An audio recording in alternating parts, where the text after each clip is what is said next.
Well, g'day guys, welcome back to Not Quite Sure Yet, Name Pending. We'll get into that a little later in this episode. But welcome back if you are in fact back. If you haven't watched the first episode, go and watch that one before watching this one. It's a good explanation into this new series that we've just started in Cities Skylines 1. This is a series based on Australia in the 1960s. But the main focus, the star of the show, is going to be the trains, the train network, all things steam locomotives, and the introduction of diesel in the spirit of a model train set.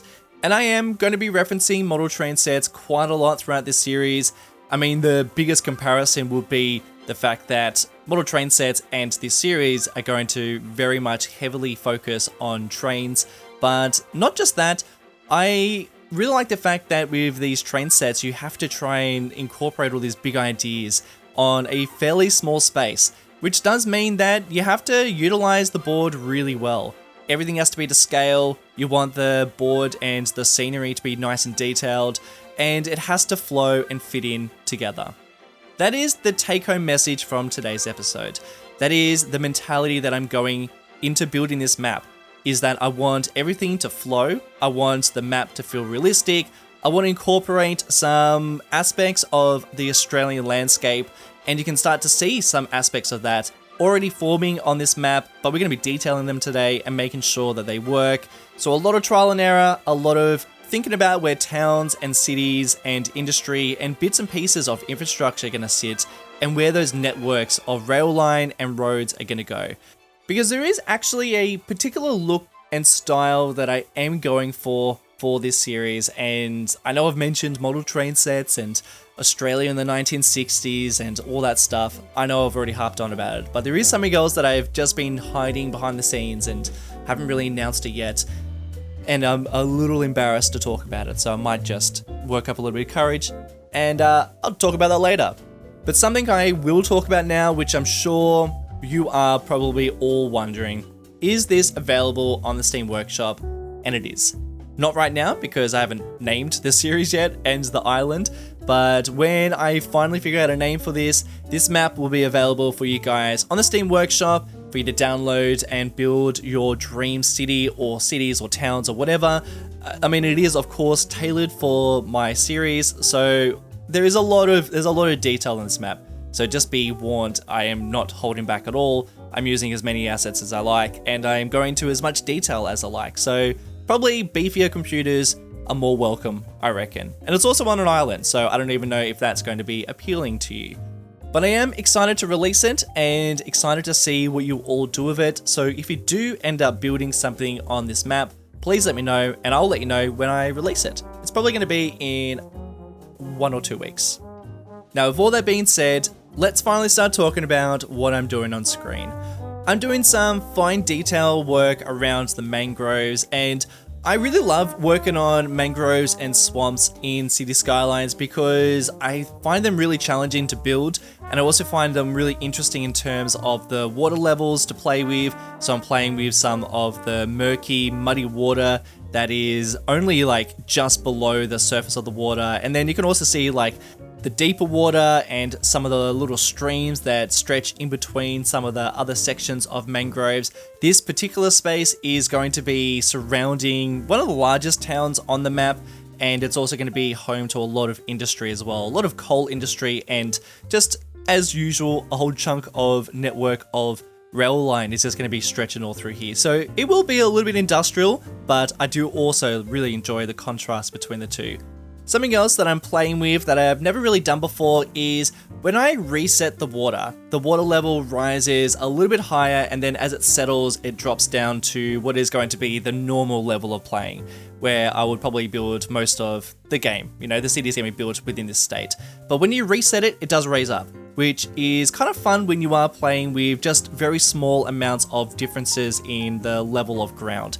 So I am making it so that a lot of the area around this lake, around this stream, and around the mangroves is actually below that floodplain. So sometimes I think this river might flood, and I reckon some of the houses around here will just have to be on stilts, or built up on a higher level. And I think that's going to be a really interesting part of this map and the way that I build around here. As mentioned before, this area is inspired by Newcastle, which is a city on the east coast of Australia, and the landscape around it. And I really like Newcastle. It's a city I've been to quite a few times. I love its historical buildings and the history of it, and also the contrast of the industry and the nature around it, similar to what I was mentioning before. But it's just a really beautiful city, and I think it's really cool. And I reckon it's going to be a lot of fun building it in the 1960s. It'll be inspired by, so still quite a lot different. I reckon I'm probably going to make it more industrial than it is, especially today. So that'll be pretty cool. But from an area where I've got a pretty good idea of what it looks like to an area that I've got practically no idea. And even still, after building the landscape, I still only have a general idea of what I might build down here. So open to ideas. But the landscape itself took a little while to flesh out. Originally, I was trying to nestle in some sort of little stream. I knew that I wanted there to be some sort of body of water and also some sort of rolling hills that were going to be a little bit more elevated, kind of like the highlands of the Newcastle-inspired build. And that's also important because I needed to establish a barrier. I like to imagine towns and cities that I build within these maps to have kind of like barriers and changing points where it changes from one place to another. And it's nice then because you can kind of create these really nice networks of rivers or highways or rail lines or whatever. There's just something that kind of stops it, and then you can create this path between the two. I always like changing up the landscape quite a bit. So this area is going to be more of a highland with some rolling hills, but as you can see, I was changing the landscape quite a lot and really couldn't figure out exactly what it's going to look like.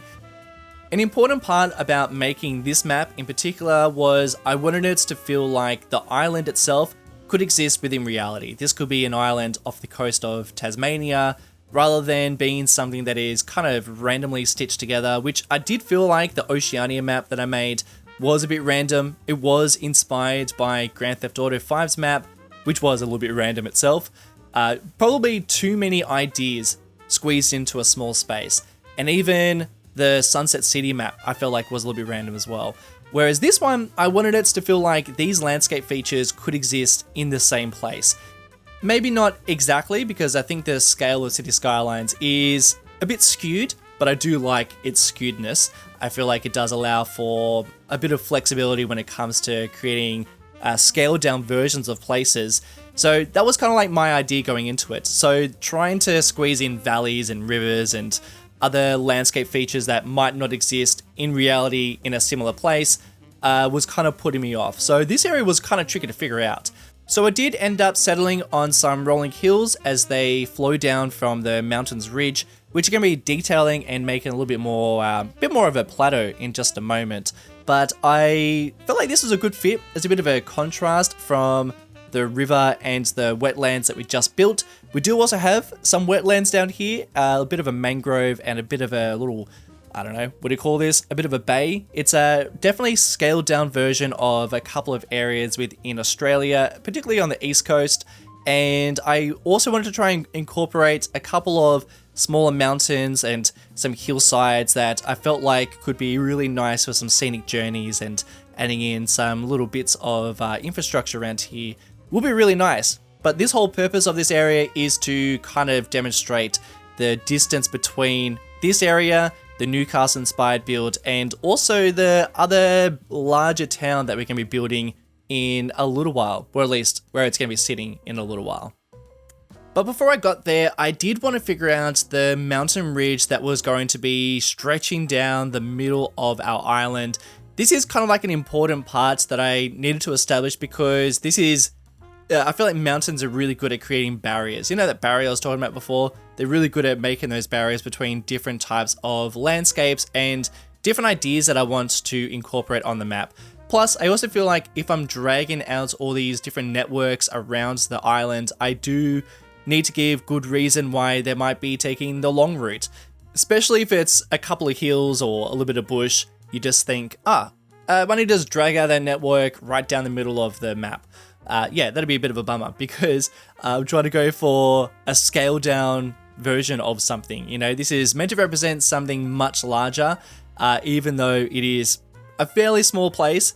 You know, these maps on Cities Skylines 1 are fairly small, but I actually think they're pretty good at capturing and scaling down a version of a city into a little area. It's a lot harder when you are trying to incorporate multiple towns and other little features, and especially lots of different types of biomes and landscapes. So that does get a little bit tricky, but I also really enjoy that challenge. So mountains and ridges and bodies of water and lakes and streams are really good at creating these environments that do feel much larger than they really are, and especially at creating these barriers. So I did enjoy making these ones. I wanted this mountain, or at least this mountain range, to feel different to the one that we're going to be building very shortly. This one is more of a plateau, and I'm doing something kind of interesting here. In terms of scale, I am using much larger trees on the map, but around the mountains, I'm only using fairly small trees, and then up the very top of the mountain, I'm using bushes. So choosing the smallest trees. But when you are looking from a distance, it just gives this really nice false perspective that the mountains are actually much larger than they really are.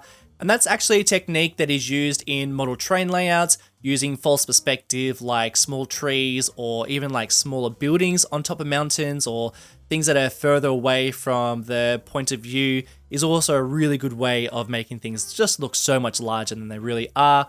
That's actually a technique that I learnt through, I guess this is probably a good segue into the other source of inspiration, which you probably saw coming, but it's still embarrassing to say out loud.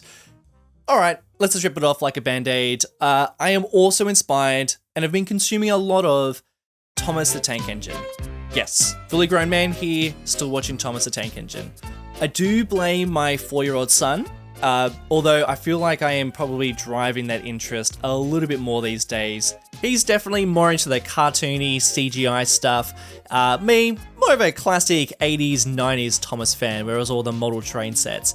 You know, and I guess that's where we started. We started watching the cartoon, and then, you know, I'm watching Thomas do backflips and use his little wheels as hands, and I'm thinking, this show never used to be like this. And then, sure enough, I did tune into some of those old ones, which I haven't watched in a really long time, and oh man, maybe it's just a nostalgia. I don't even think I watched it that much as a kid, but there's something really special about that storybook narration, the music, the intricate set design, the way that all the train operations are actually totally grounded in reality.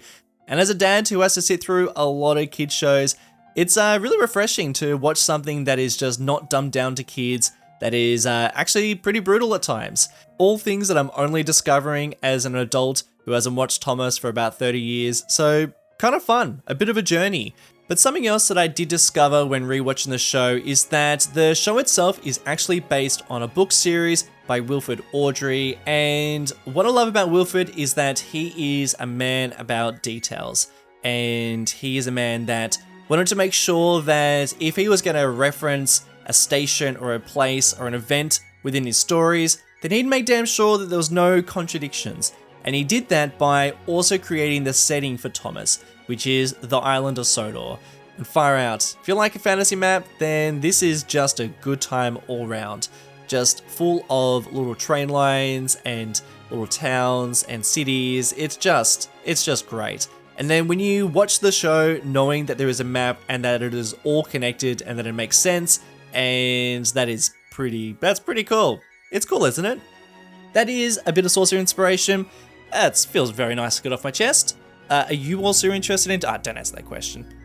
So with all that in mind, I would really love a name for this island that might be the name for the series, and it doesn't have to be in reference to an island, doesn't have to be called the island or something. I would just love a name for this place. Personally, I don't really care for the name of Island of Sodor. I think that I would love a name that is a little bit more whimsical or a little bit more cozy, something that just feels nice. So if you've got some ideas, please let me know. I'd love to figure it out pretty soon. So we're taking ideas from here. Let's get back to work. So what I'm up to on screen is something that I wish I had done and properly figured out at the very beginning of the map making process. And that is, I'm making some changes to the map theme. Why am I doing this now? It's because I feel like you just have to utilize every ground color as best as you can. And that means finding different uses for each ground color.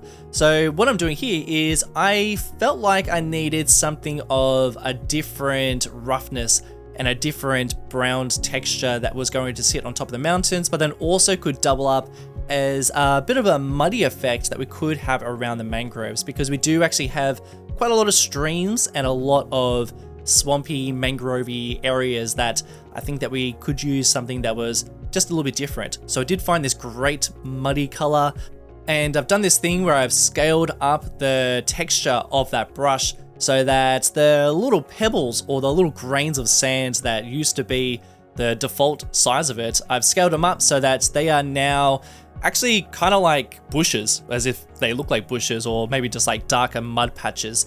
And that's pretty good when you are doing areas like this, because it just adds a little bit more variation to your landscape. And I'm using this for the mangroves and for the top of the mountains.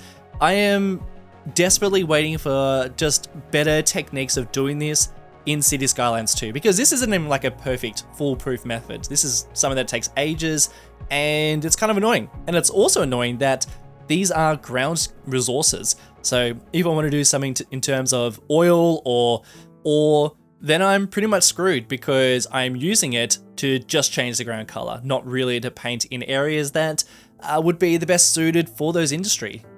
But I also think that the colors that I chose for the drier areas of the map, and then also the fertile areas too, just suit a whole lot better. So this is now the map theme going forward, and I'll of course share this with you as well. Let's move on to the largest mountains on the island.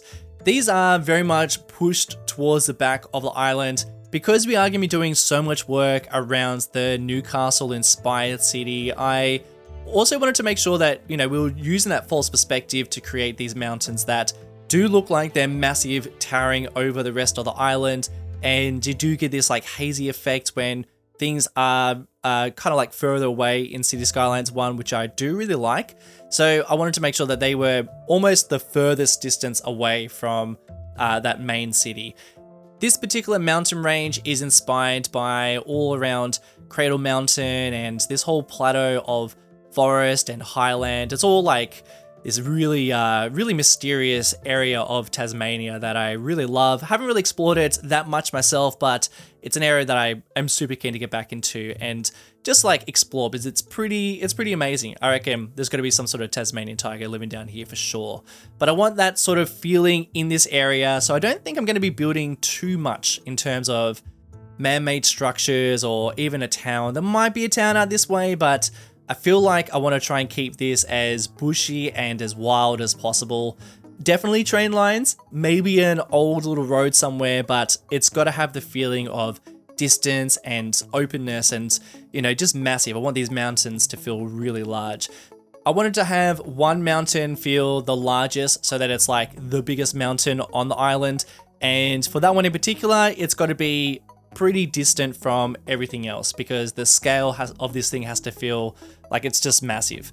So that's a bit tricky on an island that is relatively small in Cities Skylines 1, and it's just important to keep your man-made structures away from it, because that's when the perspective gets all skewed and doesn't really make sense. But I enjoyed making this. I feel like the map texture and this like brown effect is so much better suited for this area. It kind of gives off that alpine, just high winds and, dryness. And I reckon we might even stick a bit of snow up here sometimes. I don't know. Got some ideas? If you got some ideas as well, please let me know. But I do have to admit, where it meets the ocean, I've got some questions. I don't know if I'm totally sold, or I don't know if I'm being too particular. I just feel like sometimes mountains around here, like that is just the feature, and you don't have to build around the coastline every single time. But in saying that, there are some really cool connections with rail infrastructure that I know there's this one line that I think was for logging at some stage, or maybe I think it might have been a mine up here, but now it's used. This train line, which is all narrow gauge, is now just like a scenic tourist route, which I think would be really, really nice to go along one time. But yeah, basically up in the mountains, you've got this mine, and then down below on the coastline, where it basically gets exported from all these ships. That's where you've got the end of the line, and I would really love to do some sort of thing like that. Narrow gauge engines. I mean, we had that in Thomas as well. Yeah, inspiration, baby. But the whole purpose of this area is to feel distance and isolation, and yeah, I'm keen to work up here. I think it's going to be a whole lot of fun. And then down here on the coastline, this is where my second largest city is going to sit. And I say city, but it's going to be very much a scaled down version, maybe like a scaled up version of a town, a scaled down version of a city for sure. Not big, but it's going to be down here. It's going to be inspired by Hobart. There's going to be a nice bridge connection. And I think that we're going to have some sort of main line between our two cities that's going to stretch all up the coastline, which is going to be really nice. But this one is still, like, I'm a little less confident in how this is going to look at the moment. I'm struggling. So I'm kind of just like putting in a couple of things and I can work around it.